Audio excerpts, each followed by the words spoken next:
pull that closer for me. I wish this could be taller. I know. That's why I was looking for something to put it on. Thanks for having me on your podcast. Here, do you want... Swap with me. Take the taller one.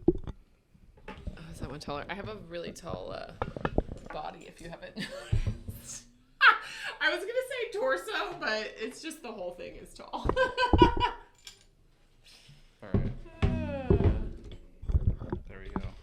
So, there we go. I'm already sweating. All right, Raykovich.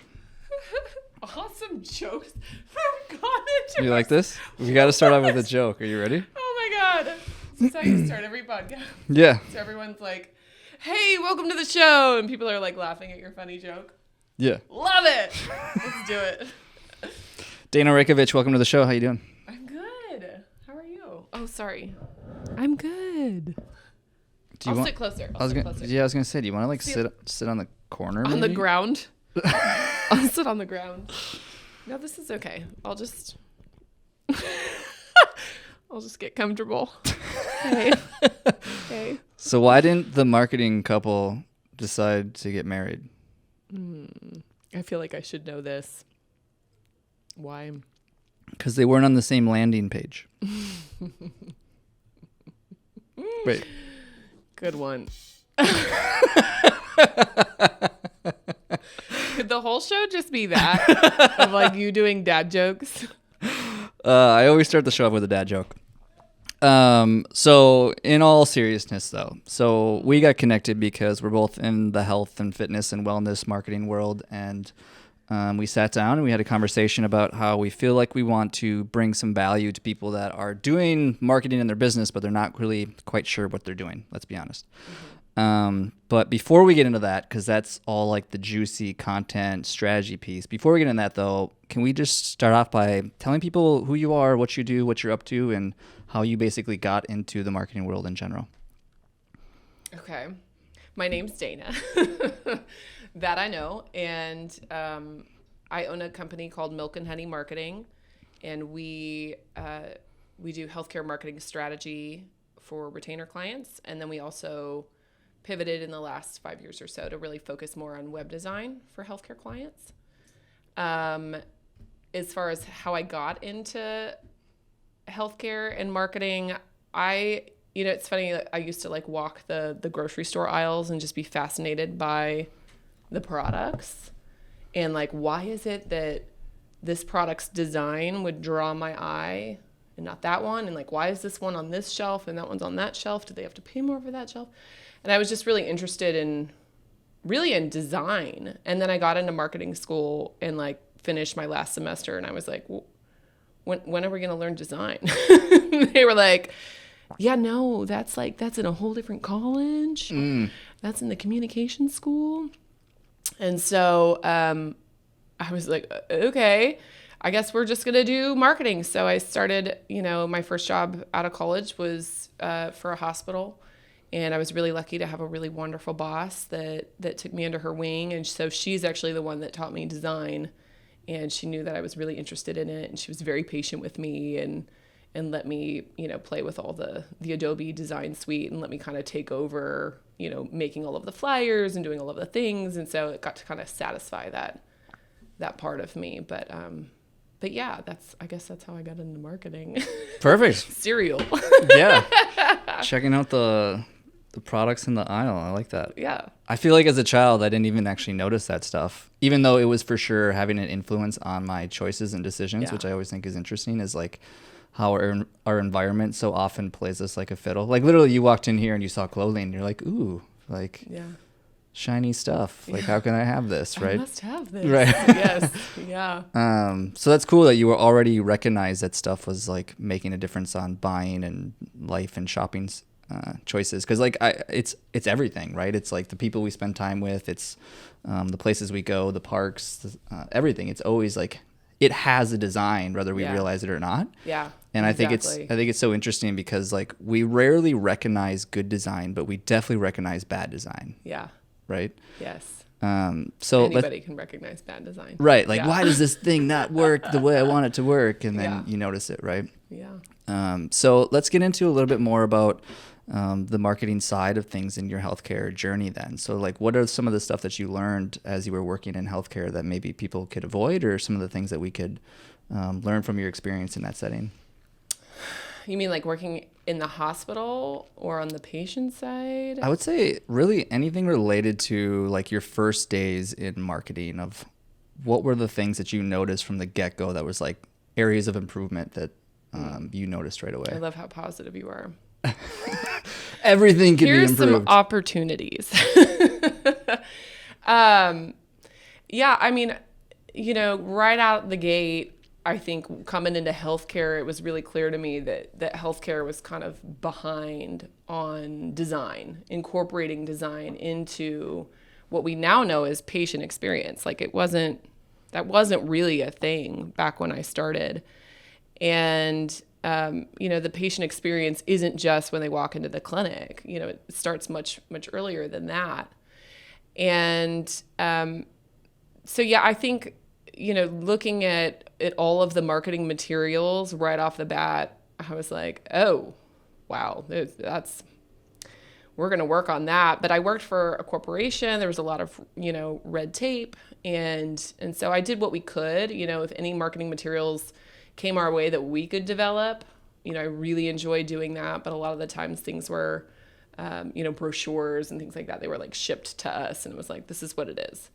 But yeah, I mean, specific to our topic today, with the website situation, I mean, it was pretty dire. I mean, every website, I was managing the marketing plan for 6 physicians, 5 affinity programs, numerous hospital service lines. And, for each one of those things, we had a marketing plan, and then each one of those places had kind of their own little home on the internet. And all of them were kind of rough, when I first walked in. And so there was so much room for improvement there. And so that is where, I spent a little bit of my time, but I was stretched really thin back then with all of that. But it was really apparent to me how important the online presence part of it was, and how overlooked it was. So that definitely kind of played a role into leading me to where I am now, for sure. Yeah, you're hitting on something that we so often see, specifically in the healthcare world, is that they've often got away without really, to some degree, needing to care about a lot of those things, unfortunately. Is that the way the system is sort of set up is like, yeah, if you need healthcare or you need surgery, like you're going to go get it. Like you're not going to be shopping around looking for the best thing. But things have changed, right? I think a lot of things have changed in that realm, and that in the sense of, I'm sure as you and me personally, I work with a lot more people now who are more in that essentially like cash-based or private pay, or like really going their own personal route when they're trying to now build a business or build a brand or build a website or figure out their marketing plans. Is that now they're in a place where they realize like, oh, actually this stuff matters because people are shopping now.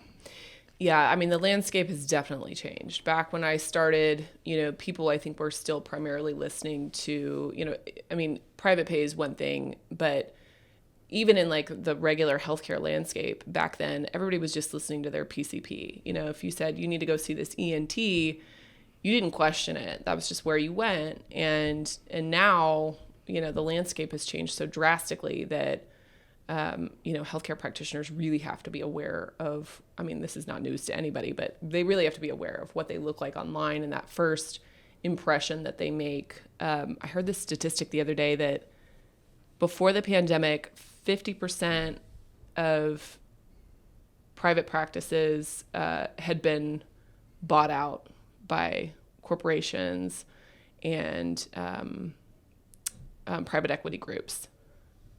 Since the pandemic, we're now up to upwards of 70% of private practices have now been acquired. And again, I think most people have seen the writing on the wall with that. And it's just become increasingly more difficult for folks to stay in private practice. And if you're going to do that, and if you're going to compete with some of these people that have like a clear referral line, if the PCP is employed by the healthcare system or by private equity, they're going to refer to the specialist that's within that. I mean, it's unsaid, but that's what they're going to do. And so that leaves, this smaller practice kind of high and dry. And so that's been a challenge for a lot of my clients, is trying to figure out, how do we compete in a world where, the referrals that we've been getting for dozens of years are now drying up. And how do we stand apart? Because the consumer is making, a little bit more of the decision now. So if my PCP says I have to go to an ENT, well, they're going to say, this is who you want to go to. What am I going to do? Right. I'm going to Google them now. And if they have like a terrible online presence, then I'm for sure going to be like, ooh, I'm going to go check and see what else is out there. I think we have a little bit less trust in our physicians now than we did. And so, that's a challenge for them for sure. But it also is helpful for the little guy when they're trying to garner some of those direct referrals instead of like coming through the pipeline that they had been used to. So yeah, it's been for me personally, as somebody who used to work in healthcare, a fun disruption, honestly, is because I think, really, I mean that in this. Don't be insensitive. Well, I guess. Like if it's like impacting your child's tuition, it's less fun probably. But I mean that in the sense of like, people are now taking more personal responsibility for who they see in terms of like who they decide to work with from a healthcare standpoint. Because I'm just going off your point of like, yeah, it used to be like, go see so-and-so because that's who I was always referred to, or they're quote unquote in our network, versus now people honestly just don't trust a lot of like the higher sources, whether it's like the government or like their doctor or like the healthcare system in general, right. From everything that you're seeing. And I feel like the silver lining in all of that is that like the little guys, to your point, is like, yeah, a lot of them are getting bought out, but I also think too is like there's now a space for them if they can create a little sliver in the market, right? Of like, I treat this person specifically, and how can I help them, right? Specializing, yeah. Totally. Niching in. So let's get into that just a little bit. Actually, before we do that, because that's going to be a deep conversation, I feel like. But before we do that, can we just talk about your personal experience with healthcare and like how you've kind of worked through that and some of the things that you've learned just going through the system, one could say? Sure, Corey. Let's talk about it. Yeah, I've definitely had my own experience on the patient side in the healthcare system, and I think that makes me a stronger marketer because I understand sort of the vulnerability of the patient side, and I really understand the fear from a patient side. In 2008, I get fuzzy on the dates. It was like right after our wedding. So we got married on New Year's Eve, 2008. 2 weeks before that, I started having really bad headaches, and turns out I needed brain surgery. I had what they thought was a hemorrhaging. No, they thought it was a pituitary adenoma, which is like a tumor that grows on the inside of your pituitary gland. And so I had brain surgery 2 weeks after the wedding. It's actually a really crazy story. You want me to tell the whole story? Yeah, go for it. Tell it. I mean, they didn't come here to listen to this. They came here to listen to some really great tips, which we totally have for you. But yeah, the doctor had told us, go on your honeymoon, go get married. Like, we'll put you on these meds to, it was a steroid to control the tumor, and pain meds and all that. And my husband, who was then fiance, the most frugal person that I had ever met at that point in my life. He owned a box spring and a mattress, and that was in a truck. He bought the insurance on our honeymoon package. And so that was like wild to me that he had like maybe he thought that the marriage wasn't going to work out. But so he had bought the insurance. So we were like, well, let's wait on the honeymoon. But we'd already paid for everything for the wedding. So we were like, let's go forward with the wedding. We'll wait on the honeymoon. So we did that and did the surgery 2 weeks after the wedding. And it wasn't what they thought it was. It was a hemorrhaging cyst. I already gave away the punchline at the very beginning of this. But anyway, and so it had already started to bleed into my brain, and it was kind of complicated thing, and had some complications afterwards. And it was difficult, to navigate. that with the medical bills and trying to understand all of that. And it was a challenging time. And probably a couple months post-op, I went in to go see the neurosurgeon, and he said, I feel like I have to tell you this. If you had gone on your honeymoon, you would not have survived. And to this day, that doesn't really feel like my story. Like, I feel like I'm telling somebody else's story, but it's kind of crazy how that whole thing happened. And that I'm still here to talk about it. And then shortly after that, like a week after I went back to work, my husband shattered his leg in a soccer accident, had to have emergency surgery on that, wound up getting pneumonia from the intubation, almost died of pneumonia, and back to the hospital and all that. And so, yeah, it was a really fun first year of marriage, of trying to navigate healthcare. And, meanwhile, I'm like working at the hospital and dealing with all of it. And yeah, it was a challenging time, but it definitely gave me a lot of perspective in terms of how I approach marketing. I feel like I try to be very sensitive. A lot of the clients that I work with are specialists, and so they're handling really sensitive issues for people. And so, I always try to, when I'm working, especially on copywriting, I feel like that's always part of it is sort of an empathetic approach. So yeah, that's my fun party trick story. Well, what I think is interesting, and because we've talked about this story before prior to recording on here, and I guess I just now realize... Like 5 minutes ago, yeah. Yeah. But I guess what it's made me realize now, hearing you tell that story, is in the time when that was all happening, is that you, I don't want to say luxury, but you were lucky enough to have been working in the setting where you could talk to the people and the experts and the people that could really help you in that really dire situation. Mm-hmm. But a lot of people aren't in that scenario, right? And it makes me think of actually how important it is that from a marketing standpoint or a website standpoint or an information standpoint that we do get that stuff right, mm-hmm. even from just like trying to help people, right? Because mm-hmm. like if the information isn't out there and you don't have the access to the doctor or nurse or whatever to be able to figure that stuff out, like what do you do? Yeah. You just go to Dr. Google and pray you figure it out on your own, like right. So right. So even from a marketing standpoint, I feel like that's really important. But yeah, over communication. Totally. Yeah. So let's get into that though, in terms of like, let's say somebody was in that position where like, okay, I understand marketing is important. I understand this is a big part of, especially in the healthcare industry and business as a whole. What's maybe the first thing somebody should be looking to, or what's like the first step in like getting that right? Specific to marketing in general or specific to websites?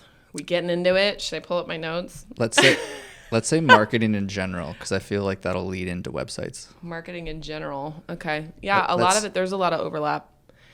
In fact, I feel like a lot of my notes here would overlap to an entire marketing plan. It Totally. Really isn't just specific to a website. I think probably the most important piece of it is to really understand who it is that you're trying to speak to. I think most of my clients that I come to, they have an idea. I mean, the physicians, they certainly know, who it is that they're seeing day in and day out. What is their gender? What is their age? What's their location? What are they into? What are they most afraid of? And they have hemorrhages. They have this, this knowledge of who it is that they want to talk to, but that knowledge usually is not translated to the marketing department, if there is even one.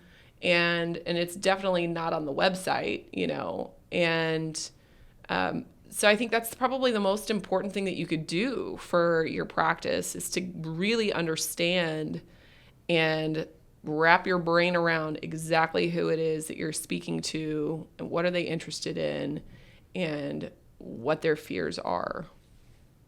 Do you feel like there's like certain exercises you do when you're working with a client to figure some of this stuff out? Or like what are some of the practical steps somebody could take? Is it just like taking out a notepad and writing this stuff out? Like what would you do? I mean, for me, my clients obviously go through a process. I have a a worksheet that they work through. And so anytime I'm starting a new web design project or a strategy project, that's the first thing that I do, is really work with them to get clear on exactly who it is that we're talking to. And a lot of the times, you know, it's not one person. It'll be, okay, this is the service line for, you know, like let's say it's an ENT, you know, because I can't think of a better example in chiro, but like for an ENT, you know, you may have one person, this is your persona for balloon sinuplasty, and you have somebody over here that is completely different for somnoplasty, right? Like this could be like a young mom that's, you know, can't breathe and wants to work out and wants to bend over and pick up her kids, and she has some nasal issues, and balloon sinuplasty can help with that. You know, somnoplasty is for somebody that has chronic snoring. So like these two, you know, these are two totally different types. And so usually where I start is trying to figure out what it is that they make the most money doing and what do they enjoy.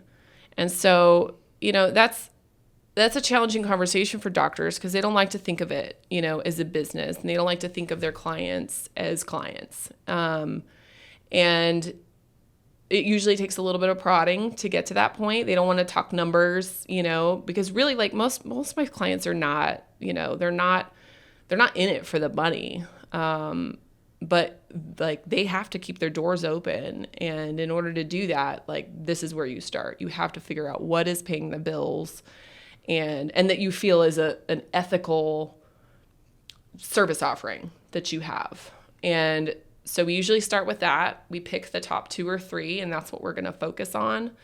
And even on a website, maybe we pick like 5, and we create personas for each of those. And it doesn't have to be complicated. Like a persona doesn't have to be, you know, this crazy thing, like literally age, gender, location, interests, fears. I'm probably missing one. But those are like the top 5, I would say, of really what you want to pare down on, get a clear idea of exactly who you want to be talking to. Yeah, I think the only one I add when I do that is like goals and desires. Like what are the things that they want out of their life? But Yeah, for sure. Like in your, you know, I feel like on your side of things with PT and chiro, I feel like that's a really important piece to address. Goals and desires, it's a little bit more fluffy on my side. Although, I mean, not entirely, but it does wrap really well into fears, right? As the goal is like the opposite of the fear. Totally. Whether that's like becoming a parent, you know, the fear is that you'll never be able to conceive a child, you know, for my fertility clients. So. Well, purely from a marketing standpoint, the fears are obviously a lot better motivators anyways for people. Of like, I know. I don't want to say that, but that is true. It's a fact. It is a fact, which is why this is why we're negging you on this podcast. Yeah, do these or people are going to die. Right. This is why your website is terrible. You're going to have a brain tumor if you don't do these things. As I told you before this podcast, I went and listened to a lot of your podcasts, and everybody's so positive and uplifting. And I'm like, here's why your website stinks. But we're going to fix it, okay? We're going to get it together. So anyway. Yeah, it's this timing of this conversation is interesting for me because I literally just had a post about the same thing about in terms of like understanding who your audience is. And the reason I feel like this is so important for me, even from like just to really drive the point home, is that people, if you're listening to the show or you're even in like health or fitness or healthcare, you're in that industry, I'd be willing to bet that you want to make a difference. You want to help people. Like you want to have an impact. You actually want people to get better. And the irony in that is that if you really desire those things for the people that you're working with, that you're actually doing them a disservice by not getting specific on who you're helping. Because when it was Seth Godin that said, the great marketer, which I'm sure you're familiar with, that said, if we try to please everyone, we end up delighting no one. Mm-hmm. And so like it's actually doing a disservice if you're not clear on who it is we're trying to talk to and who we're trying to market to. Whether you're a physician or a chiro or a PT or whatever it is, like knowing who you're talking to is doing them a favor by really understanding them at their deepest level so you can actually help them. Yeah. I mean, I feel like a lot of the times too that the end consumer, they don't even really understand their problem. So if you can get to the point where you're that clear and you're spelling it out for them right off the bat, like they're going to land on your website and they're going to be like, oh, thank God, somebody gets it. Somebody gets what I'm going through, and it's going to build that trust right off the bat too. Yeah, I think it was it Henry Ford that said, like, if I listened to what everybody wanted, I would have just got faster horses, basically. Yeah, I never heard that. Right. Corey with the quotes today. People have no idea what they want. Okay, step 1, get clear on your audience. What would step 2 be then? So let's say I'm dialed in on who this person is that I'm trying to serve and help. What do I do next? What do I do with that information? We're still talking general marketing plan? Yes. Corey, you're throwing me curveballs here, bruh. It'll apply to the website. We'll get to it. Okay. Well, you're stealing my notes for website. But yeah, okay. So audience is clear. And once you have a really good idea of who your audience is, that's when you're able to take that and then create brand guidelines. What's brand guidelines, you might say? That's marketing speak for your colors, your logo, and how your logo is used, your fonts, the tone that you use, how casual your speak is. My joke here was your logo looks like it was made in Microsoft Paint. Wait, hold on. Got it. Thank you. Thank you. Yeah, so have like putting together like a professional, it doesn't even have to be complicated. Like you could go in Canva and figure this out. That's a website. And you could put together, it would be great to hire a professional to do this. And you can hire people that probably do it for small amounts of money on places like Fiverr and things like that. I personally recommend going through a healthcare company that understands marketing and that understands your clients and can help you further understand your ideal client and put that together. But basically, it's just a little PDF sheet that sums up exactly how you want to present yourself in the world. Yeah, the only one I would add to that would be... Yes, please. Is one I learned recently from actually a marketing group here in Austin was if your brand was a person, who would it be? Or like a celebrity. And for me recently... Who's yours? I know, right? I was just gonna, I'm like, who's mine? I was just going to tell you. Who? What? I don't know. I was kind of feeling Ryan Gosling. No, not Ryan Gosling. Ryan Reynolds. Okay. I can see that. Kind of like sarcastic, not too serious. Goofy, but also like smart and handsome. Bingo. He's got his act together. Who would mine be? You tell me. I don't know. I know. I feel like it'll just be an insult, probably. I feel like that's where that's going.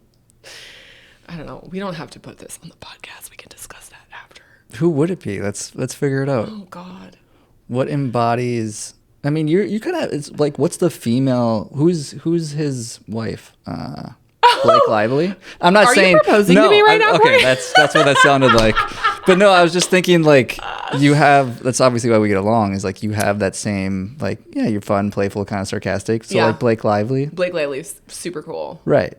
Yeah. So she's kind of falls in that demographic, right? I would totally take that. Okay. Yeah. Everybody, you heard it here first. All right. Oh, man. Step 1, know who you're talking to. Step 2, brand guidelines, colors, fonts, messaging, copywriting, who's your avatar or who's your celebrity. I guess I don't even know what I'd call that. Maybe don't do that. Okay. What's step 3? We're having a podcast here that I did not prepare for. That's fine. You're killing me. Okay. Let's see. I mean, that's specific to website. I was going to talk about pictures. Let's hold off on that. Okay. I can riff on this a little bit. Competitive advantage would be probably the next thing. What sets you apart from your competition? Unique selling proposition. Correct. Go. I usually have to spell that out for people, but I love that you knew that. Yeah. You need to understand your USP, right? What is it that sets you apart from the guy across the street doing basically the same thing? And if you don't have a USP or you don't understand your USP, you better come up with one. That's probably my best advice for somebody that doesn't, if you're like, I don't know, first sit on it for a minute. Cause usually when I give people time, they'll be like, well, actually, our turnaround time is faster, or, our surgery numbers are better. There's all it depends on your industry, right? But, if we're talking to chiro and PT folks, there's a slew of things that you could do that could set you apart from the competition. And that's everything from customer service. When they walk in the door, what are you offering them? What does your office environment look like? Is it comfortable? What am I, when I get, when I get a PT plan, right, for my diastasis recti, am I getting a printout that you copied 800 times and that's like displaced and I can't really read it? Or are you sending me to, your website where there's videos of the exercises that I'm supposed to perform? There's all different kinds of things that you can do. And that's a big project, right? Like that would obviously be harder to accomplish, but there's lots of things that you can do that can set your practice apart that aren't difficult, right? Like fresh flowers in the waiting area, good music that's playing, good design just in general. Like, come on, people. Like our healthcare environments don't have to look like they did. Like we've come a long way. There's so much room now, in furniture that's healthcare compliant, right? That you can wipe down, that doesn't look like this sterile waiting area. You want to create an environment that people want to come back to. So, sorry, I just like went off a tangent on that, but I think understanding your competitive advantages is really important, because how else are you going to market those and share that with the world if you yourself don't even know? I think too, a good way to think about this as well is making it also unique to you as a business owner. I think a lot about that is like you innately, this might sound selfish, but like you kind of want to attract the people that are like you. So if you design your site or your brand or your facility or whatever it is that's more in line with what's authentically to you, you're going to attract those people, which is a win-win, right? Like now you get to serve the people that you want to work with anyways. Yeah. I don't think it's always necessarily, at least for my clients, like my clients see people that are vastly different from them. But that does make it more challenging because it's hard to understand somebody that's not like you. It's hard to try to figure out what their interests are and their culture and, what their fears are if you're not like a carbon copy of them. I feel really lucky being a woman in healthcare marketing because women make 80% of the healthcare decisions. And so most of the time I'm marketing to people a lot like myself, moms, that have families that are trying to manage the healthcare of everybody. And so that does make it easier. But to your point, I see what you're saying. Like, I think maybe what you're trying to say is people that have like similar outlook as you. So like if you're in a chiro practice or a PT practice, like these are people that you have maybe a little bit more of a casual relationship. And so you're trying to build like a whole vibe of, whether it's athletes or moms or whoever it is that you're trying to speak to. It is helpful when when you can relate to them. Totally. So, and also too, just like to your point of not feeling like you need to be so buttoned up. Like I think oftentimes that's a mistake that we're trying to like put this front, not to say that we're not trying to be professional, because obviously it's important that people trust you, and having a professional image helps with that. But at the same time, they also want to be relatable, right? Like you can't be on this pedestal of this like amazing physician that the red carpet lays out whenever they walk on the street or something, right? Yeah, I think, that was like one of the first things I think that set me apart as a web designer right off the bat, was that the copy that I was writing for my clients was not, this like sterile healthcare copy that it had been always, prior to 5 years ago. Like all of healthcare copy was, welcome to the practice of Dr. John Smith. At this practice, we author, orthopedic injury services. And here's a list of our services, and here's our office hours. And that was it, And so I love working with practices that are a little bit more open-minded about that, who understand that, like, it depends on the client and who you're trying to speak to. Obviously, it has to tailor to that person, but we're all people. So, for like a pediatric practice, we understand that choosing a pediatrician can be really hard. And, our goal is to connect with your kiddo and make sure that, your plan is made together with us and that we're on the same page. Just riffing here, right? This is like terrible copy. Don't steal this.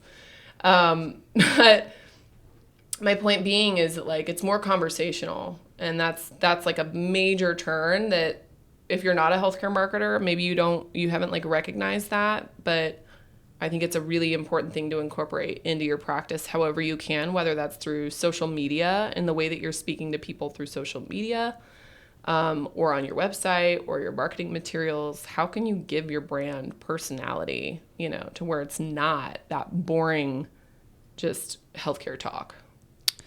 Yeah. Let's get some into the practical stuff out of that then. So now that we've kind of covered like the grassroots of what you need from a marketing standpoint in terms of like understanding your audience, having brand guidelines, making sure that you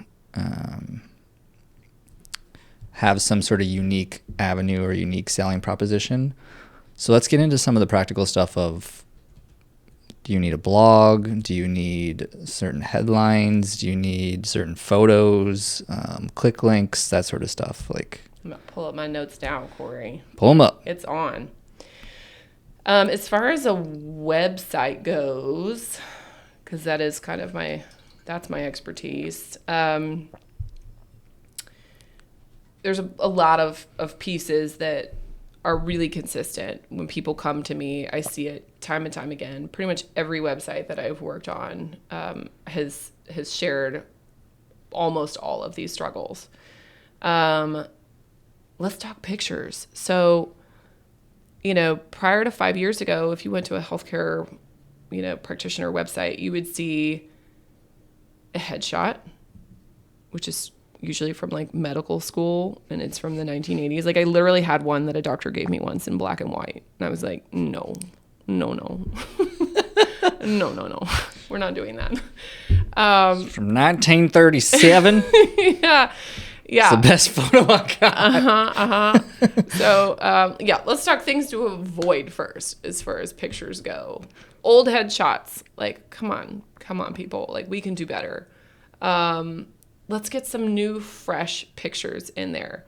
If you have pictures, we talked about this before, pet peeve. If you have pictures on your website, who's videotaping? Both of these? Both. Let me just speak to you. If you have a picture on your website and the doctor has their arms crossed, no. Okay? Toss it. Okay? There's so many stock photos now that can tell your story in a much more modern way, in an approachable way. People don't want to see that. Like, it's just noise, and it makes you look super outdated, and as if you're not really even in touch with what's going on now. It makes the client think, are they up to date, with ongoing education? Like, do they even understand like new procedures? Are they, what's the deal? Like, these people look like they're from 10 years ago, 20 years ago, it's just crazy. The internet's been around that long. What else? There's no pictures of the practice, if like at the very least, if you can just like even get a picture of the outside of the practice so that people have a visual aid. It's always stressful when you're going to a doctor for the first time. You don't know where you're going. And I can't tell you how many times. Even just like finding this place, I'm like 15 minutes early and I'm like, oh God, I don't know where I'm going. Like, it gives us anxiety. You don't want to give them anxiety before they even walk in the door, so having a picture of the outside of the practice.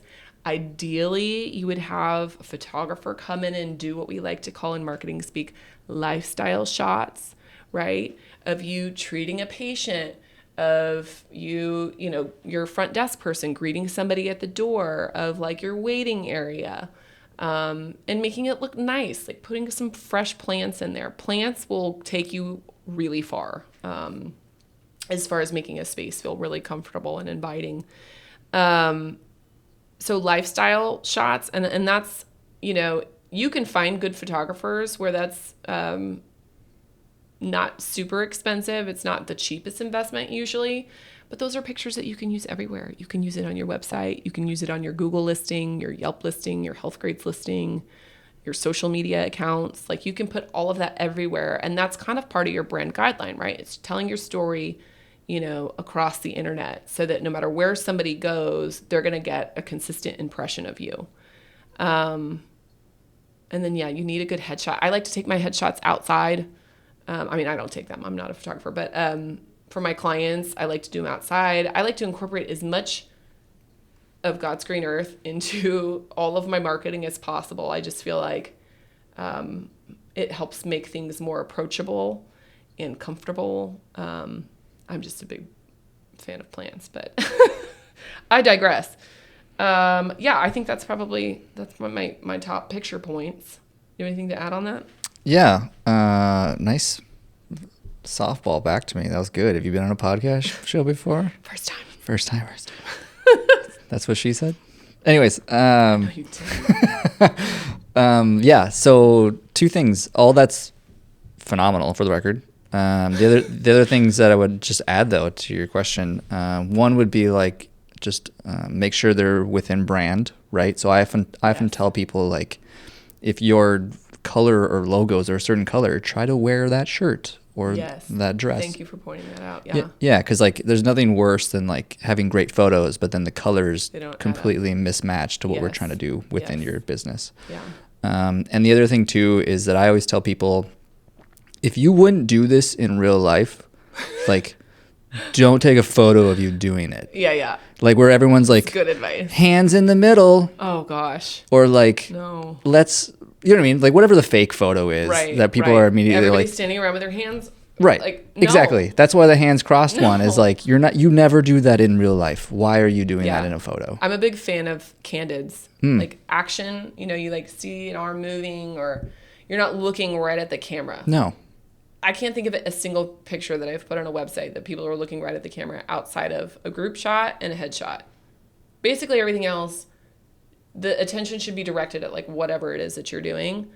And then your point on the colors, I'm so glad you brought this up. Photo shoots are like a big part of, for me, for the web development process. Marketing in general. Yeah, I play a big role with my clients on making sure that we get the photos right. Like, I have been known to go to Hobby Lobby and buy lots of things to put in the background, plants. But also, like, when we're working with brand guidelines, you know, we have that color palette. So I'm advising my clients, like, this is our color palette.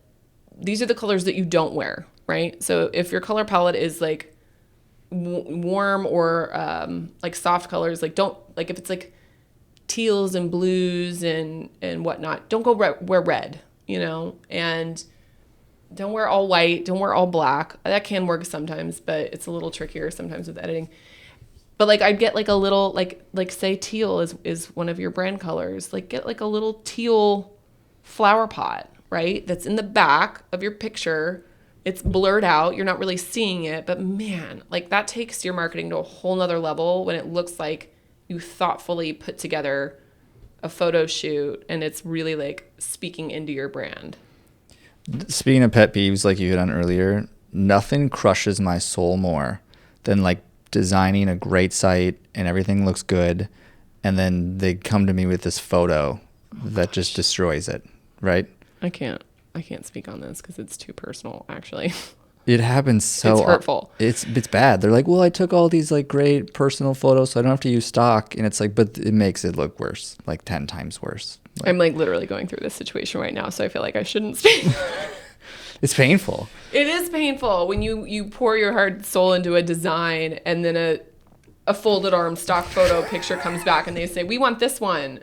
And I have to very carefully explain why that's a terrible idea. Right. Yeah. And this isn't to slam anybody who's done that or to like be like, no, it is. You should not do that. but it's just important. But it's just important that we talk about it so people are aware. Like, yes. And actually, I'm glad you said that because I had this disclaimer in my head that I wanted to bring up at the very beginning. You are not your website. Okay. You're not your marketing. Okay. You website, you marketing, two different people. Okay. So all of this advice today, don't take it personally. You know, like we're not attacking you. We're trying to help you. We love you. Okay. We just want to help. And I don't know. Most of my clients, I'm lucky that most of my clients aren't the person that built the website. So when I come in and have like a stank look on my face that I'm trying really hard to like turn into a smile, they don't take offense to it. But in case there's anyone out there that built their own website, it's okay. Okay. You're a healthcare practitioner. You don't have to be good at everything. Okay. Just, we love you. Please don't send me a hate mail. You're so much more loving than I am. I just fucking hammer people. I feel like this is a good segue that's not in your notes, but I want to hit on it real quick. Let's do it. Video. So. Oh, yes. How did I not have that in my notes? I don't know. It's a huge part of what I do. So, okay. Do you want to run with that? Because, like, yes, photos are incredibly important. Design's all incredibly important. But, like, I feel like a real connection maker for a lot of people, and it really garners a lot of just, like, trust with your audience is video. Yeah. What can we learn? Yeah. I mean, video is, to me, it's the cherry on top. Typically, you know, unless it's one of my bigger national clients, they're not coming to me saying, hey, I want to pay you to build my brand guidelines and my website and manage my photo shoot and fly out here and manage a video shoot, right? Like those are my big budget clients. Love when that happens. But usually the videos happen like year 2. There's a lot of things you can do in the meantime, I think that are great. They don't necessarily belong on your homepage of your website, depending on who you're serving. Like, you know, if you're cutting someone's back open, I don't think a video that you did on your iPhone is appropriate for the homepage. But if you're like a chiro that's like reaching out to moms that have pelvic floor issues, then yeah, it could work there. But yeah, for me, video, I love video because we can be really strategic about communicating those competitive advantages. It's great for building trust with your patients ahead of time before they even walk in the door. The likelihood of them questioning your advice is going to go down if they trust you. And how do we build trust? With your website, with your online presence, and video is a great way to do that because they're going to be able to look at your face, hear your tone of voice, see your authenticity, and they're not coming in like in their stress, right? In that moment and trying to assess, do I like this guy? What do I think about him? Is he going to hurt me? Like, you know, it's scary. Totally. Seeing a physician for the first time, especially if it's like a specialist. And anyway, so yes, so we usually start with like a brand video that's, you know, just trying to explain the practice, competitive advantages, get to know the physicians. Testimonial videos are fantastic to have. In healthcare, I think that goes a really long way. I mean, written testimonials are one thing, and it's nice to have those, and you definitely need to have those on your website. But video testimonials take that to a whole nother level because you're like, oh, this is a real person. You know, Gretchen H. How do we know that she's like a real person? Like anybody could have written that, you know? So we do a lot of testimonial videos, and when we're doing those, we pick them strategically by what? The service lines that make us the most money, right? We're not just doing any kind of testimonial video. We're gonna pick the people that we've helped that have utilized a service that is helping keep our doors open. So we usually pick a handful of those, like 3 to start with, and you know, get to know the doctor videos are great. It's just that video is expensive, right? So if you're a small practice and you don't have a big budget, I think there's ways around this. I would invest in a brand video. I think at the very least, a brand video, it takes you to a different level in terms of how the client sees you. And then go from there, build out your library from there. Then you could also incorporate things on iPhone, right? Like, so for my clients, like, we have a lot of beautiful glossy videos. But like, you could get testimonial videos that are on an iPhone, right? Like, I think that's an okay method for that. There's some really great technology platforms out there. I think Vocal Video is the name of the one that I'm looking to work with, that basically you create the questions, the prompts, and you email or text the patient a link. They click on it and they answer the questions. You can pay me an affiliate fee for this Vocal Video. Yeah, for real. Hopefully that's actually the name. I need to look into this. And they can answer the question, and then the software actually splices it together for you. And then on the back end, like, all you have to do is add music. It automatically adds the subtitles for you, and then you export it and you're good to go, and you can share that wherever you want to share it. So that is a great piece of software. And it's not free. But I also don't recall it being too expensive. And I mean, it's surely be cheaper than going and hiring a video guy to do it, or even just, if you're having, it's just, oh God, you've seen all of those testimonial videos where it's just like the person in the practice and their hands shaking, like they're just like in the waiting room and it's dark and the lighting is horrible, and like, those are fine if that's what you can get, but this kind of takes that to a next level, so you can kind of up level those iPhone videos. Love it. I don't think you missed anything on that.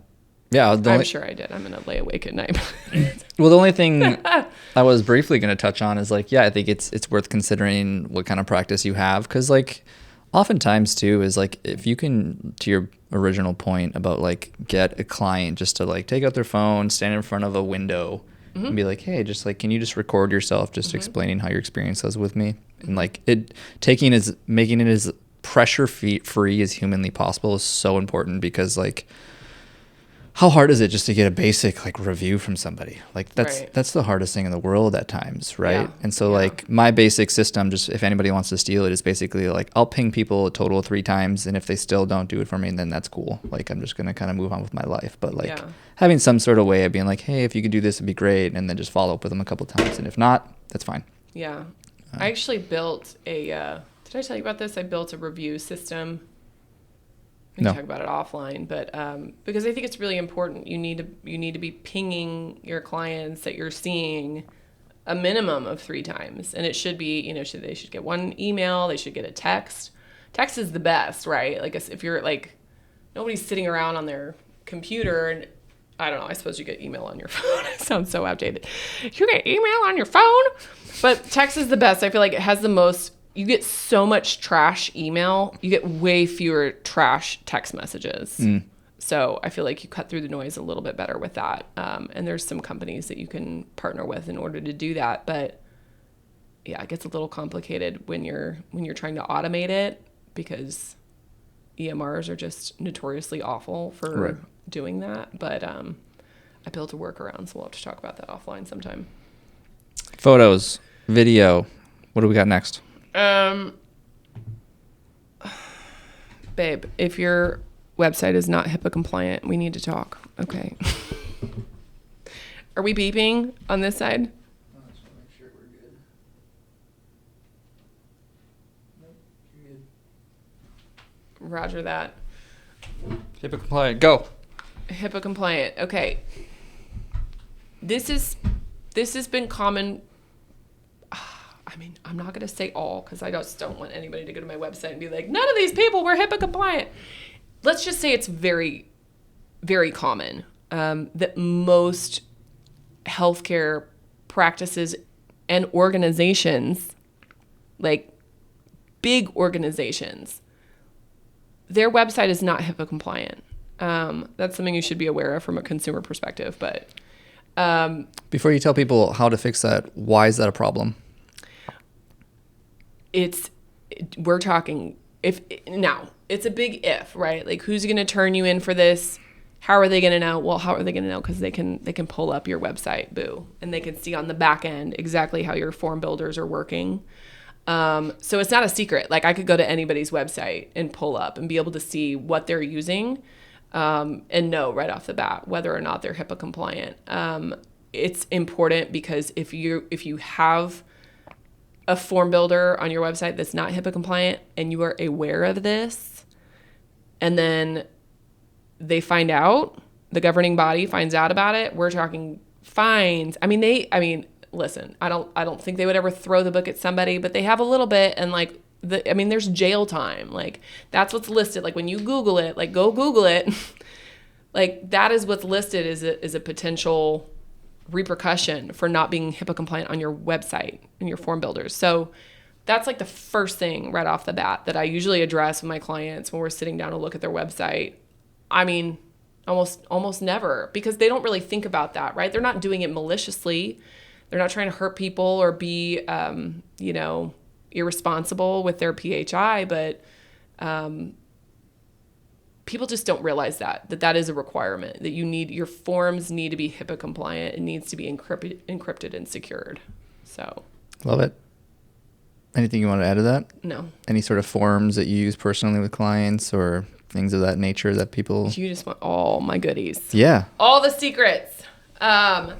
Sure. Let's throw it out there. So there's a few form builders out there now. Back when I first started in web design, there were like none. And it was always wild to me that it like wasn't even a thing. And like the hospitals, the surgery centers, like they were all receiving messages through every platform. Facebook was around back then, and we'd be getting messages. Hey, I'm bleeding, and like, what am I supposed to do in this situation? And it was like, I'm the marketing girl. And now they've sent, their PHI, I have their name and their condition, and what am I supposed to do with that? And so you have to protect yourself. Like, it's not even just about your website. Like, look at all of your social media channels. Where all are you taking messages from people that you should not be taking messages?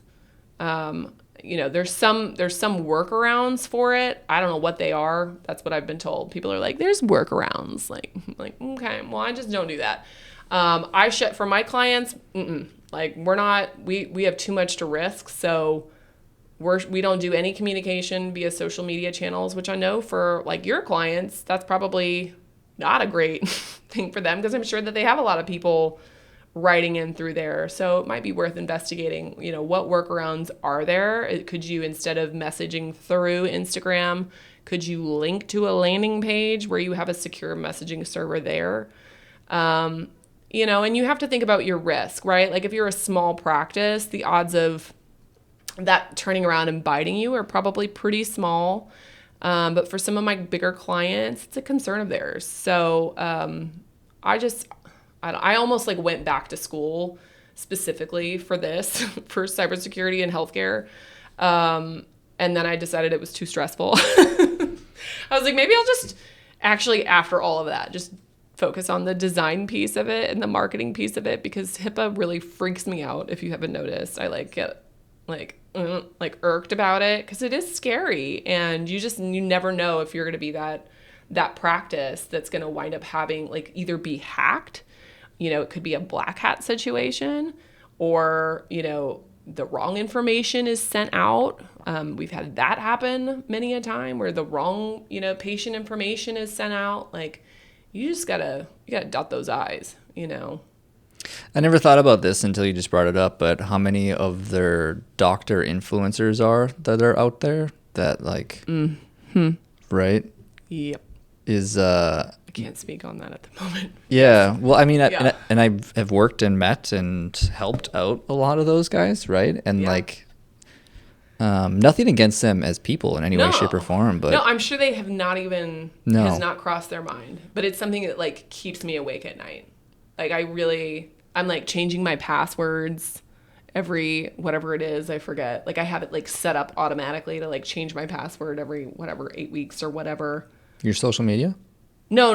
For like my form builders and things, anywhere that like I have access to PHI, like I have my computer like locked down, like nobody's getting into it, as far as from my perspective. That freaks me out. Like somebody were to steal my computer, feel like this has really taken a turn. This is interesting. I have so many thoughts about a fellow designer who seems like a little bit tightly wound about this HIPAA thing. This is interesting. Yeah. Well, it just freaks me out. I don't want to be the person. I'm like sweating now, Corey. Turn the AC back on. Just glowing. I have that effect. Obviously, I don't want to be the person that messes it up for them. That they wind up having to make some report on a data leak or a hack or any of that because I left my computer in a coffee shop while I was using the bathroom, and sitting on the computer, on the Wi-Fi in the coffee shop. So I'm a little neurotic when it comes to HIPAA, but that's just because I know too much about it. For people that this is the first time they've ever thought about it. Like, I'm sorry if you lose any sleep tonight. My bad. But but it's something we need to think about. It's something that we've got to incorporate into just like everyday practice, because like there's just the risk is too high, in my opinion. You don't want to lose your practice.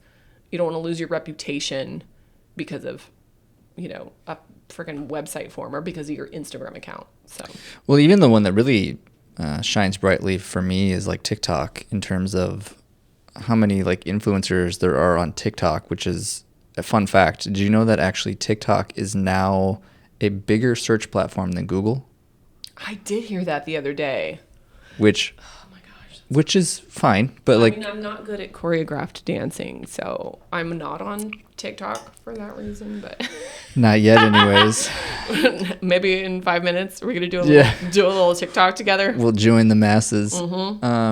But from a data standpoint, it's obviously a Chinese owned company, and there's a lot of issues about like they're literally just like sucking up all the data. Yeah. Right. And so especially somebody in the health or wellness industry, of like, that's even more of something to be aware of. Yeah.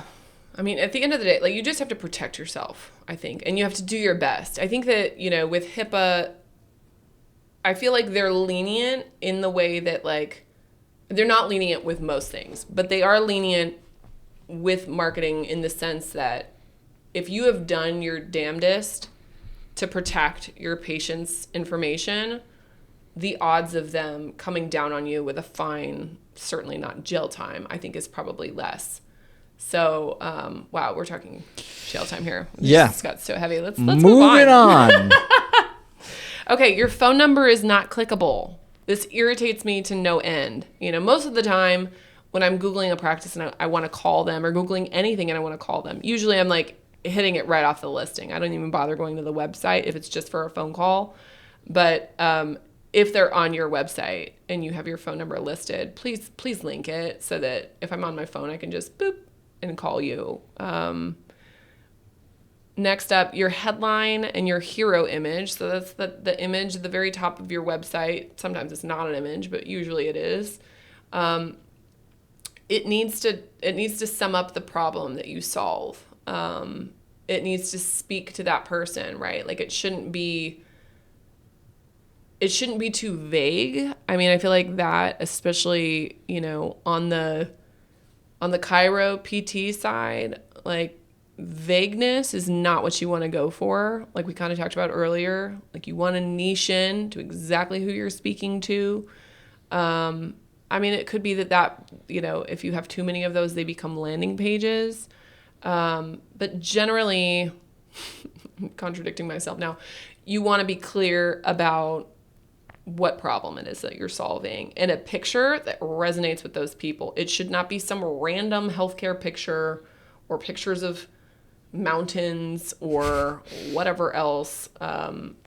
It should immediately draw you in. You haven't added to your blog in 3 years. We all had a hard time during the pandemic. Okay, so like, I feel you, boo. I feel you. You got to get back to that blog, right? Like that is your key place to be adding content to your website, to tell Google that you're relevant, and to be answering questions for your ideal clients. So identifying what those questions are, just keep like a notebook, in your practice where, as you're like, you hear these things all the time, and then, it might come time to like write a blog strategy and you're like, I don't know.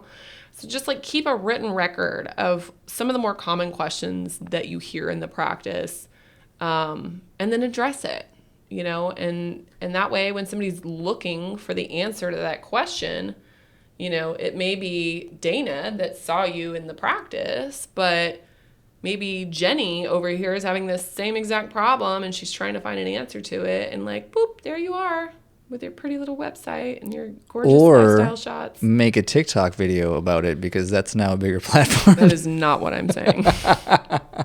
Which is crazy to think about. It is crazy. I don't know. I have resistance to it, which makes me feel old, in a way. I mean, am I not hip with the times? I don't know. Most of my clients are not going after that younger audience. And so I feel very lucky that I haven't had to spend much time from a marketing perspective really researching it as a marketing opportunity. But I can certainly see how, if you're trying to draw people that are in their 20s, maybe 30s. I don't know, people in their 30s do TikTok. I think everybody does now. Like I said, it's the biggest platform. Yeah.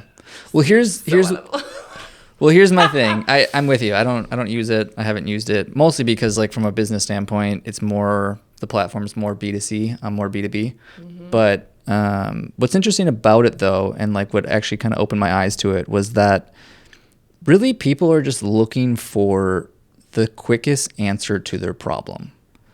And so if you want to learn how to make a hard-boiled egg really quickly, you can jump on TikTok and watch a 30-second video. I don't need to watch a 10-minute Gordon Ramsay video of him showing me how to make an egg, right? Yeah. I want this information in 30 seconds if I can. Yeah. Right. And so like that really opened my eyes to it. And even to your point about blog, which is why I wanted to bring this up, is that like if you are doing blogs, actually what they're finding now, just from a purely strategy standpoint, is that like it used to be for the longest time of like the ultimate guide to websites or lower back pain or whatever, name your thing. Mm-hmm. And now it's actually kind of flipped to like more of a condensed version of that information, because like people don't want to scroll through a 13-page blog. Yes.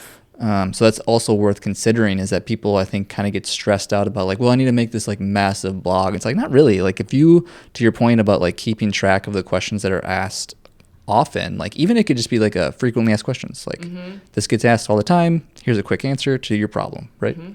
Yeah. Anything you want to add to that? No, I hate TikTok. You say that? It's listening to me right now, and it's going to come after me, I'm sure. Wait. No, I get it. I understand it from a marketing perspective, and certainly, to your point about searching things, but I think it comes down to audience, you know? And I don't know. My struggle with it, number one, it's not HIPAA compliant. People are messaging you through TikTok.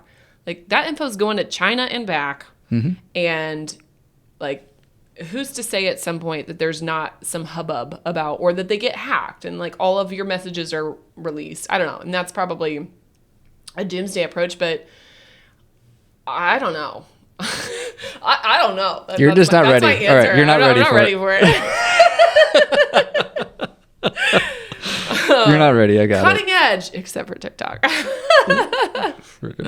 Okay, what else did we miss? Your social media feed is embedded. This is also a great way for your website to look fresh, so that when I look at it today, it looks different than I did like last week. It's just to have that little, that little embed of Facebook, Instagram, TikTok, wherever you are, having that on your website, so that there's like fresh, just looks a little bit different. Anything you want to add to that? No, actually, was just thinking, I don't even know that I've ever seen a TikTok embed. I don't think I have either. I don't even know if I'm sure it's a thing, but I don't know. Anyways. Notes for us to look into. This is a big one. Actually, I'm going to save that one for last. Second to last, also a big one. Your site isn't ADA compliant. So folks with disabilities can't navigate your site. Obviously, like, we want to do our best as marketers to make sure that everybody's able to access this information. So what does that mean? It means that the contrast on your website is great enough to where people can read it that have, visual impairments.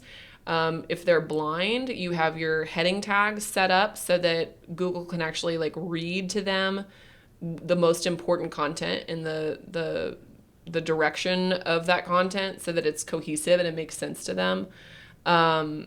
This is something that has not occurred to most of the clients. I don't think any of my clients had heard about ADA compliance. It became kind of the forefront of web design probably like 4 years ago because there was a lot of lawsuits around it.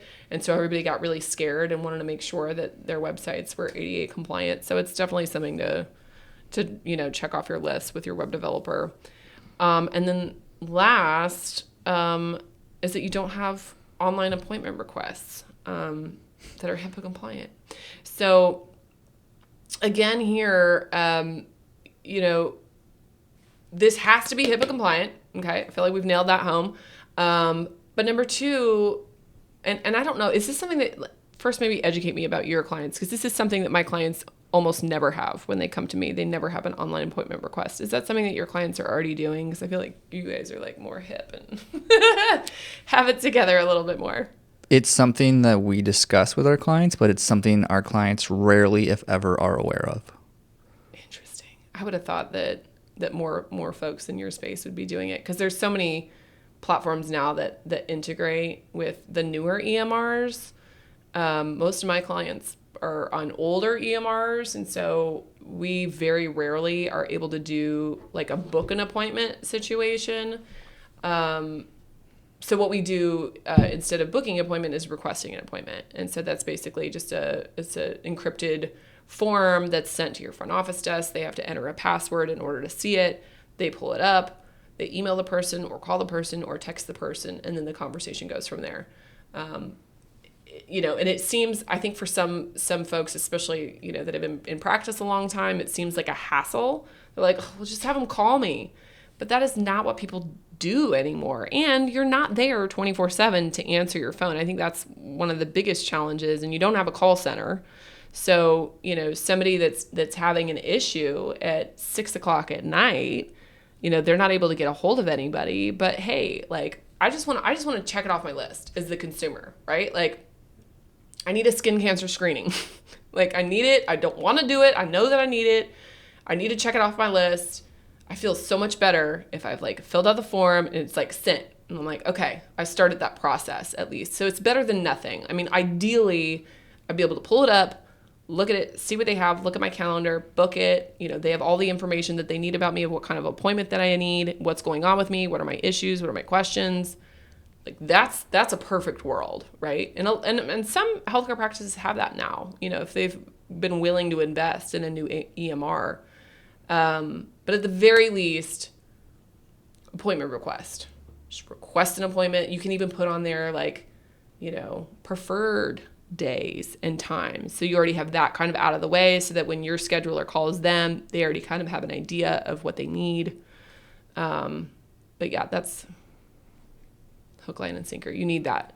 And then also now you have their contact information, so you can utilize that however you want to in your just spam them with email. I know, HIPAA compliant email. Anyway. Yeah, I think it's important to note too, just from pure marketing 101, is just like reducing the friction of what it takes to connect with you, essentially. Because you're right about like the phone call thing, is that I think a lot of resistance around that is like, do I have to wait on a hotline, or are they actually going to answer their phone? And if they don't answer their phone, do I leave a message? Do I got to call back? And like being able to just send a message just streamlines that process. Yeah. Yeah, absolutely. You said that much more profoundly. So maybe we just edit my part out. So fun story for you. I have a trip coming up here in August with a group of guys out to Smoky Mountains National Park, and we have a 12-person van that I rented through Avis, the car rental company. And we've done a number of these. The last one was out in Washington State, and I tell you this because like nothing brings me more joy than like riding in a 12-person van with just like a bunch of my guys, just like out through national parks. Sounds smelly. Yeah. Oh yeah. Yeah. BO. But awesome. But what I was gonna say is like it was this. I think this was a couple of weeks ago. I called Avis to change the pickup and drop up time of the van from like from like 2 p.m. to noon or something like that, right? And I call and I got somebody on the phone actually. And I was like, hey, like really simple. I just want to change the pickup drop off time from like 2 p.m. to noon. And she's like, it seems like we're having an error in our computer. Like, can you call back tomorrow? And I was like, Could you do it tomorrow? Right. That's literally what I said. Yeah. I was like, no, there's no rush on this. Like the trip isn't until August. Just like whenever the error goes away, just do me a favor and like change the appointment time. Yeah. And she's like, no, we can't do that. You're going to have to call back tomorrow. Yeah. And I was like, so wait a minute. You want me to call back tomorrow to ask you the same question I'm asking you right now? Like, why can't you just like write a note on your desk that says change Corey's appointment from 12 p.m. to 2 p.m. tomorrow? She's like, no. That's what she said. No, I can't do that. But I was like, you gotta. I was at this point. I was like, this is outrage. I was like, this is insane to me. I was like, are you kidding me right now? And I was trying to be as kind as I humanly could because I know they just get beef all the time, right? Yeah. And I was like, listen, I'm not trying to ruin your day, I promise, but like you gotta understand how silly this conversation is right now, right? And she I love that you went there. You're like, can we just lay it out of like what's happening right now? Are we both on the same page? I was baffled, right? Yeah. And silence on the end of the phone. She didn't say a word. And I was like, well, I guess I'll talk to you tomorrow. Love ya. And like hung up the phone, and it was the silliest thing of all time. And it was like, I don't know. It's stuff like that from like as a business owner / marketer, and you see these inefficiencies in the business and you just question them, right? Yeah. And you're just like, this could have been so stream, especially for a company like Avis that I'm sure they're a $1 billion company. Yeah. I don't know. You'd think they would have it dialed in. Right. But apparently they're still figuring it out. Right. It makes me think like, did the person that called that was like, I'd like to reserve the Bentley next week, and they're like, oh, I'm sorry, our system's down. Can you call tomorrow? Like, is that what happens? How are they still around? Yeah. Because there's that much need, right? And like 5 rental cars. well, probably because like honestly, the rental car company's crushing it right now. You can't get a rental anywhere. Actually, I have a buddy who rented a. Are they crushing it? They are. Swear to God. I guess because everything's upcharged. They're like making up for it by charging a ton. Yeah. And I had a buddy that went somewhere and he literally couldn't get a rental car in some major city. I don't remember what it was. And he literally rented a U-Haul and used that as a rental car and just like drove around town because he couldn't find another one. Anybody need a ride? Yeah, exactly. That's awesome. So I got some rapid fire questions for you. You ready? No. First things that comes to mind. Okay. Best business advice you've ever gotten. Best business advice I've ever gotten. I don't know. I mean, there's like a real lack of. You're like, I have none. I have a real. No one's ever given me advice. No, people don't give me a lot of advice. Do you have any for me? I don't know. Okay, I have one. And I don't think that anybody ever said, like, my point is that like, I feel like there's a real lack of female entrepreneurs, specifically in this space. I've always really struggled to try to find people. Like, if you're out there, please call me. Let's be friends. I'll buy you coffee. I've had a really hard time finding and connecting with people in this industry outside of you. Like, that's why we're BFFs. But like, really, I don't know. I would love advice. Like, please spam me with advice. But I don't know. I think back to like my first few months in starting my own company. I was newly pregnant and was trying to figure out what I was going to do. I had been laid off, and I wasn't overwhelmed at the idea of entrepreneurship. What happened was a colleague of mine had called me for advice about an orthopedic practice that she was working with. And she said, hey, like, I'm trying to launch this new practice to get it off the ground. Do you have any suggestions for me? And I talked to her for an hour, and I was like, here's what you need to do. Here's how, here's your marketing plan. Here's who you need to talk to. And I laid out an entire strategic marketing plan for her in an hour. And I got off that phone call and I was like, that's what I should be doing. Like, oh my gosh, like I should be consulting and offering this knowledge that I've been able to build and share it with people. And so that's kind of the inception of Milk and Honey. I don't know if I've ever told you that story. And it was a scary time because I was pregnant. This is like pre-Me Too. And it was like, who's going to hire a pregnant lady? Nobody. That's who. And so I kind of had to figure out what I was going to do with my life. And I don't know where this advice came in, if it was at this point in my career or later, but it really resonated with me. And that is, everything is figureoutable. And I just kind of took that attitude with starting my own company. Like back then there was no, here's how you set up a business. There weren't like, that didn't exist back then. And this is only 2013, right? I'm not talking like decades ago. Okay, maybe a decade ago about. But I took that attitude that I could figure it out.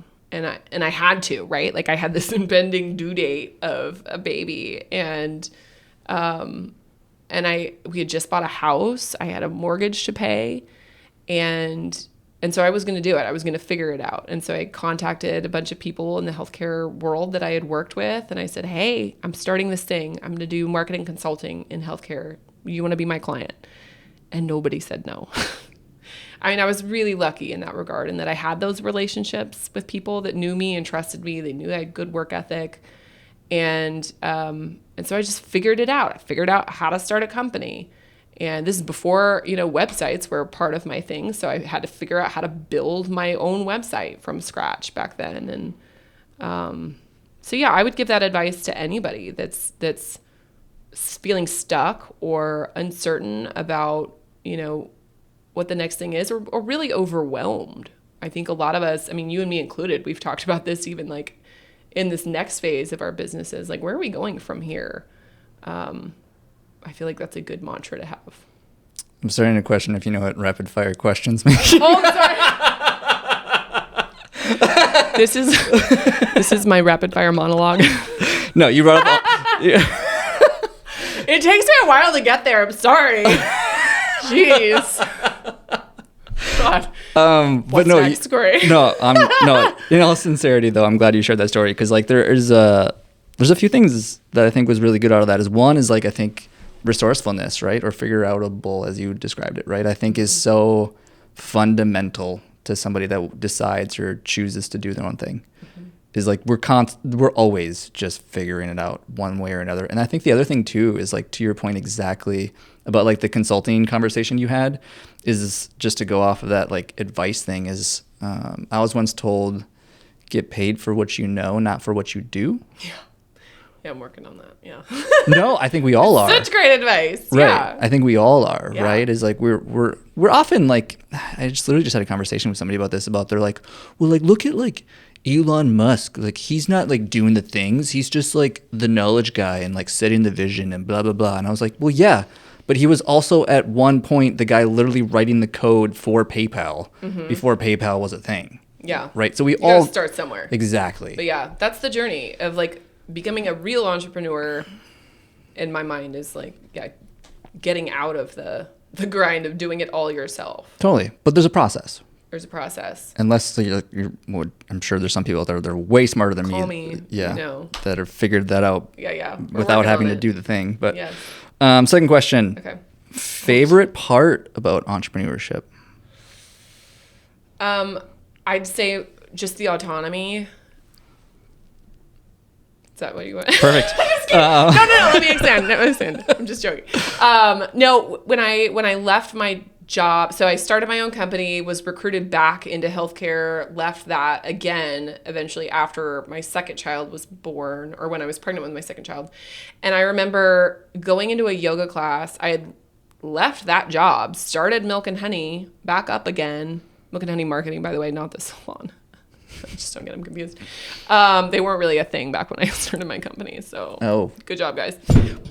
You're the original. Right. No, I think they're, anyway.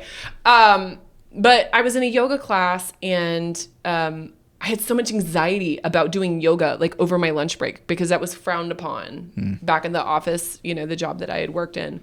And it took me 2 years to get out of that mindset of feeling guilty for doing anything other than work.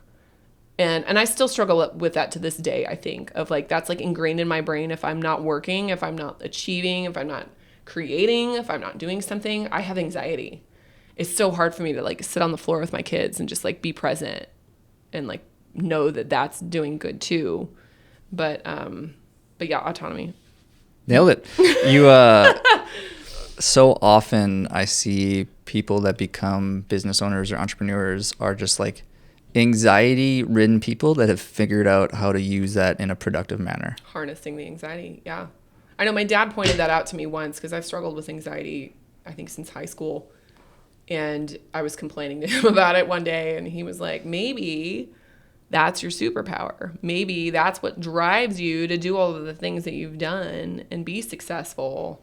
And so I have to hold it with like a grain of gratitude too, even though I loathe the feeling, but yeah. When are you most productive? In the mornings, but it's summer with kids out of school and like a nanny situation. It's been a rough summer, but yes, mornings typically. I love to be up early, but I also love to stay up late, so it's a challenge. I don't even know what to say to that. Okay. Best marketing advice. Oh, marketing advice. I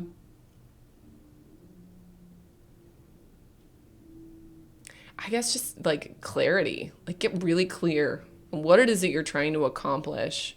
You know, if you're just wanting to help people and that's it, and like you're completely content with your life as it is and your lifestyle, man, like that's amazing. Like I think that's beautiful. But be clear if that's not what you want, because if you're running your practice in a way that that's what you're getting, then you're kind of at a crossroads. Totally. I like that one. Who is your inspiration? Oh gosh. We're back to the answer that I don't have a lot of like people in my field. I'd have to say my mom. My mom had this incredible job, kind of like back when women didn't really have incredible jobs. They just started back in the 80s, women had just started to climb that ladder. And she was selling stocks and bonds and flying all over the country and doing really incredible things. And I'm really terrible at rapid fire. I am so sorry, but everything has a story. She came to pick us up from daycare one day, and I was in a bucket of bleach. Like the lady was just like doing something else, and I like wandered off, and things hadn't really been going well up to that point. And then my mom and dad picked us up together and then like drove home, and my sister threw up from the smell of the bleach in the car. And that was the tipping point for her. And she was like, I don't care what we have to do. My dad was a state employee, and so it was a huge lifestyle adjustment for them. They sold the boat, they sold the Corvette, they sold all of the things to make that work. And she committed her life to really serving us, and homeschooled us for a while. And she's a great educator. So she put her whole life on hold to invest in her kids. And I think that's really remarkable. Wow, I got chills. That's cool. I didn't know that about you. Tell me one secret about you. A secret? I mean, I don't have any secrets. I was just talking to Darren about this. Like my whole life is an open book. I don't know. What have other people said? Give me some like. Last one was he really enjoyed going on to South America to go on ayahuasca retreats. That was his thing. Oh, I'm not going there. Or maybe just like uncommon knowledge about you. Maybe something people don't know about you. Okay, well, we already talked about this earlier, but yes, I'm a little bit of a washed up musician from back in the day, and stopped pursuing that because I got pregnant and then started pursuing motherhood instead. But yeah, I think that's like, I feel like that, and then the brain surgery, those are like my two like mic drops at a party that people are like, what? Yeah. Kind of like you did earlier. You're like, huh? Yeah. Say what? Mind exploding. Yes. What would you change about yourself?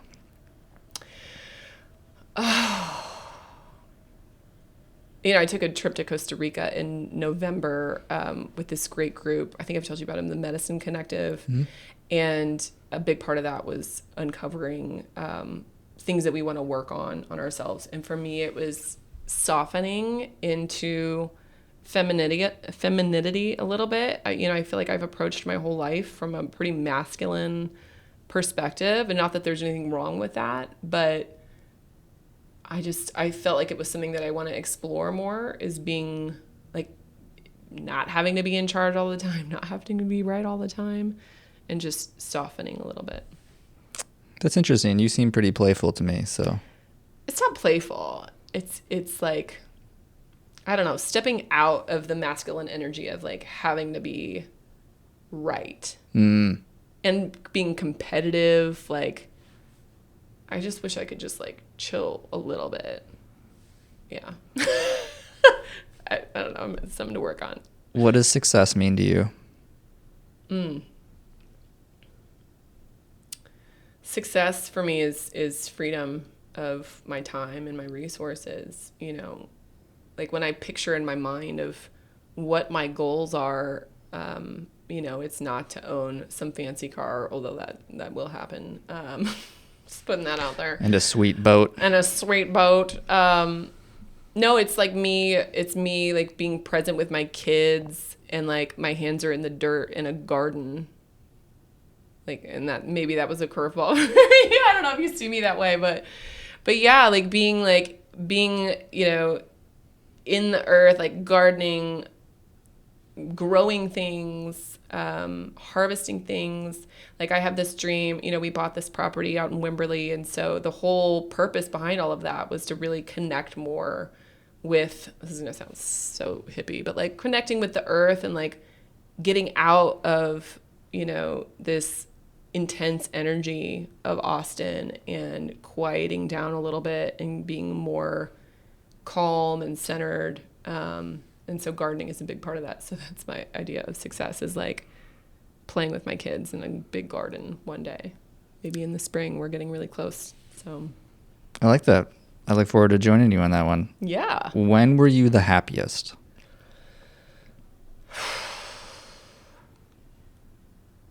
Costa Rica was pretty darn cool. I sat there on the beach, writing in my journal, watching Darren surf with stingrays all around him, coming up on the waves. It was pretty magical. Do you feel like you were able to just like really disconnect when you were out there? Yeah. Yeah. And I don't do that easily, so right. It's pretty awesome. That's exactly why we do these guys trips. We do them once or twice a year for that exact reason. I mean, the whole mission behind them is like creating time and space to disconnect, really. Love it. Last question. Favorite part about Austin? Austin feels like an ex-boyfriend to me right now. Like I come in and I'm like, hey, you look good, but I mean, I'm like seeing other people now, and I mean, you're still dirty and, little wild. You've still changed, okay? Yeah. I don't want to forget that you've changed. You're not the Austin that I was growing up here. My favorite part about Austin would probably be either the library, that beautiful library, I miss it so much, or the Lady Bird Lake boardwalk. I used to love to go down there and walk the boardwalk, kind of on the east side. Mm-hmm. And the food. Oh my God, I miss you, food. I miss my ethnic food. But yeah. I walk that trail almost every day. So I know exactly what you're talking about. Yeah. Not gonna rub that in. So I have one final wrap up question. But before I ask that question, where can people find out about you, what you do, your information? Give them all the details. Yeah. I'm not really on social media a lot, but I do have social media under Milk and Honey Marketing. And my website is milkandhoneymarketing.com. Boom. They can Google my name if you can learn how to spell it. Or say it. Dana Raykovich. Raykovich. Before I ask my last question, I just want to acknowledge you for just a heart of service to really the healthcare industry, people in general, in terms of just like really trying to help people out in terms of getting their message out, branding themselves, positioning themselves in a place where they can serve people at a higher level. And obviously I've seen some of your work and I know some of the stuff you're doing, and I think it's all awesome and great. And I hope that you find that opportunity to dig in the dirt and maybe pull your music instrument out again and explore that avenue. But thank you. Of course. So final question. Okay. So if we're talking to other people in the health or fitness industry, entrepreneurs, people who are really just trying to grow and scale their business and to get their name out there and to brand themselves. If you were that person and you were in ground zero and you're trying to figure out like, what do I do and what do I focus on and where do I put my energy? What's maybe the best piece of advice you could give to that person just to get them moving in the right direction of like what they should be thinking about, what they should be focusing on, and like what direction they should be going? Not TikTok. I'm just kidding. That might be your thing, and good for you. I think really connecting with the person of who it is that you want to serve. And it's hard, when you're first starting out to identify that because you're so green and you haven't seen a lot of people. But I think when the first patient comes along in your practice, that you get that feeling like you really were able to help them, and it's gratifying to you. It's done something amazing for them. The more unique the situation, the better. I think it's just getting really clear on who you really can serve the best, what you were put here to do, and then taking that and calling me to build your website. There you go. Just kidding. In the words of Matthew McConaughey, I love him, by the way. Have you read his book? Twice. Okay. And so good. We're really bad at knowing what we want, but we're really good at knowing what we don't want. Mm-hmm. And so much of business and life and relationships is just a journey of trying stuff and figuring it out. Yeah. Yeah, I know. There's no secret to that. Like, you have to walk that journey, I think, in order to figure it out. So, sorry. Thanks for being on the show. Thanks, Corey.